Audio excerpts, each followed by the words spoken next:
प्रथम तहलका न्यूज। हरियाणा के मुख्यमंत्री मनोहर लाल ने किसानों के लिए बड़ी घोषणा की, जिसमें उन्होंने किसानों को किसान मित्र का मनोहर तोहफा दिया। आपको बता दें कि मुख्यमंत्री मनोहर लाल ने बीते रविवार को चंडीगढ़ में एक प्रेस कॉन्फ्रेंस की, जिसमें उन्होंने किसानों को लेकर बड़ी बड़ी घोषणाएं की, साथ ही केंद्र व राज्य सरकार की उपलब्धियों को भी गिनवाया। मुख्यमंत्री आज यहां हरियाणा निवास में बुलाए गए एक पत्रकार सम्मेलन को संबोधित कर रहे थे। तो वहीं किसान मित्र योजना को लेकर उन्होंने बताया कि किसानों को भूमि की उपयोगिता व आय के अनुसार वित्त प्रबंधन किस प्रकार से किया जाए, इसके लिए हरियाणा सरकार ने 17,000 किसान मित्र लगाने का निर्णय लिया है, जो किसानों को वॉलंटियर के रूप में परामर्श देंगे। किसान को जो बड़ा लाभ होने वाला है, आज वो परंपरागत फसलों के उसमें ही लगा हुआ है कि जैसे हरियाणा में एक निश्चित फसलें हैं, धान बोना है, अब जीरी लगानी है, अब गन्ना है या कपास है, एक 5-6 फसलें ट्रेडिशनल फसलें हैं। लेकिन मांग के हिसाब से अगर हमारी ज़मीन उन फसलों का उत्पादन कर सकती है जिस फसल का सारे देश भर में ज़रूरत है, तो सामने खरीदार के साथ एग्रीमेंट करते हुए उन फसलों पर जाना, यानी डाइवर्सिफिकेशन की जो चॉइस है वो किसान को ज़्यादा हो जाएगी। और डाइवर्सिफिकेशन तभी करेगा किसान जिस फसल के लिए उसको कीमत ज़्यादा मिलेगी।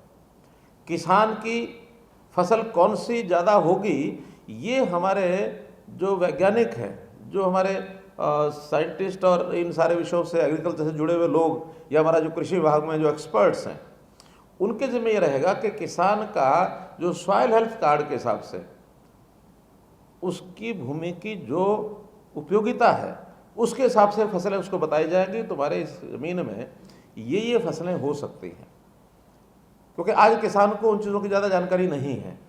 अब हम सबको सॉइल हेल्थ कार्ड ये देने जा रहे हैं। अभी तक 2.5 एकड़ के एक पैच का, यानी 1 हेक्टेयर के पैच का एक सॉइल हेल्थ कार्ड का नमूना 3 साल के लिए लिया जाता है। हम उसका प्रावधान कर रहे हैं, केंद्र सरकार भी सोच रही है कि उसको 1 एकड़ कर दिया जाए, अर्थात और उसका छोटा एरिया करके उसके पैच ले करके और सर्टिफिकेशन उसकी की जाए।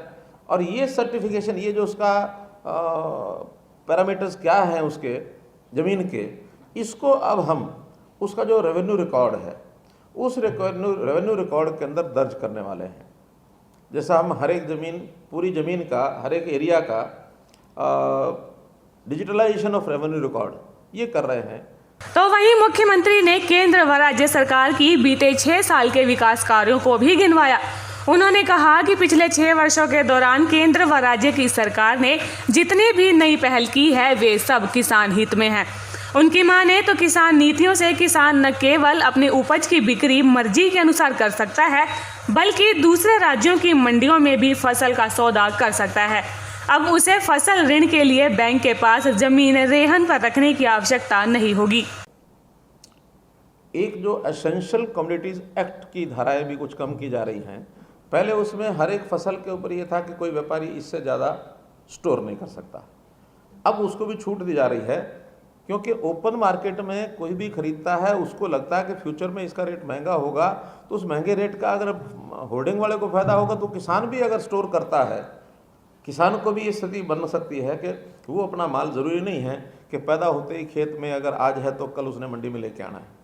अगर किसान अपनी व्यवस्थाएं वेयर हाउसिंग के माध्यम से, क्योंकि बड़े लेवल पर वेयर हाउसिंग, बड़े लेवल पर कोल्ड स्टोरेज, जो पेरिशेबल आइटम्स हैं वो कोल्ड स्टोरेज में भी स्टोर की जाएंगी, वेयर हाउसिंग की फैसिलिटीज़ बढ़ाई जाएंगी।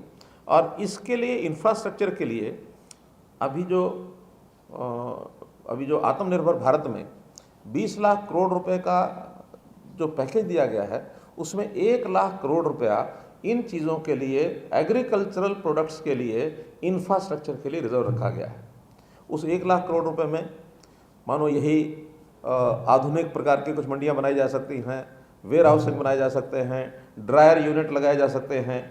अभी जो इंफ्रास्ट्रक्चर में नहीं है, वेयर हाउसिंग हमारे यहाँ बहुत कम है। कोई भी किसान वेयर हाउसिंग में अपना जाके सामान रख सकता है, जब चाहे साल भर में बेचेगा। उसके बदले में अगर उसको पैसे की आवश्यकता होगी तो वो उस सामान को बैंक के माध्यम से उसका एडवांस ये ले सकता था कि उसका पैसा उसको मिल जाए, एक पार्शल उसको पेमेंट हो जाए, उसका काम ना रुके। मुख्यमंत्री ने सहकारिता को बढ़ावा देने की अपील करते हुए कहा कि सरकार ने सहकारिता विभाग के माध्यम से रिटेल सेंटर खोलने का फैसला किया है। हरियाणा के गांव और शहरों में सुपर बाजार की तर्ज पर छोटे छोटे रिटेल काउंटर खोले जाएंगे, जिन पर सील बंद खाने पीने की सस्ती और गुणवत्ता पूर्वक वस्तुएं मिलेगी। इनमें से कई उत्पाद हरियाणा में तैयार होंगे, तो वहीं कुछ उत्पाद हिमाचल, उत्तराखंड, पंजाब और राजस्थान में तैयार किए जाएंगे।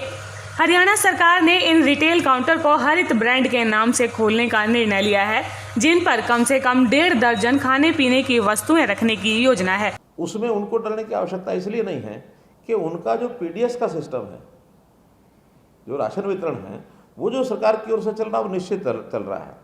वो किसी भाव कोई चीज़ बाहर हो जाएगी मार्केट में, उसका उस पर असर नहीं पड़ने वाला। वो तो पीडीएस के माध्यम से उसको निश्चित राशन निश्चित कीमत पर मिलता ही रहेगा। अगर कोई गैप आएगा तो वो सरकार के ऊपर जाएगा। ये तो उसके अतिरिक्त सरकारी जो प्रोक्योरमेंट होता है, उसके अतिरिक्त बाहर जो चीज़ें बिकनी हैं उसमें अगर अच्छी कीमत मिल सकती है, क्योंकि अंतर बहुत होता है। सामान्य मानो अनाज है वो 20 रुपये किलो है, 2000 रुपया क्विंटल है, लेकिन उसके जो प्रोडक्ट बन करके और आगे जो उसको रिफॉर्म करके बेचते हैं वो 10,000 रुपया क्विंटल की चीज़ें बन जाती हैं। वो जो आगे उसकी वैल्यू एडिशन है, उस वैल्यू एडिशन का हिस्सा किसान को मिल जाए, इसके लिए उसका प्रयत्न किया जा रहा है। तो कुल मिलाकर मुख्यमंत्री मनोहर लाल की ये प्रेस कॉन्फ्रेंस किसानों को लेकर ही थी। इस पूरी बातचीत के दौरान भी उन्होंने सिर्फ और सिर्फ किसानों को लेकर पुरानी और नई नीतियों के बारे में जानकारी दी। प्रथम तहलका के लिए चंडीगढ़ से ब्यूरो रिपोर्ट।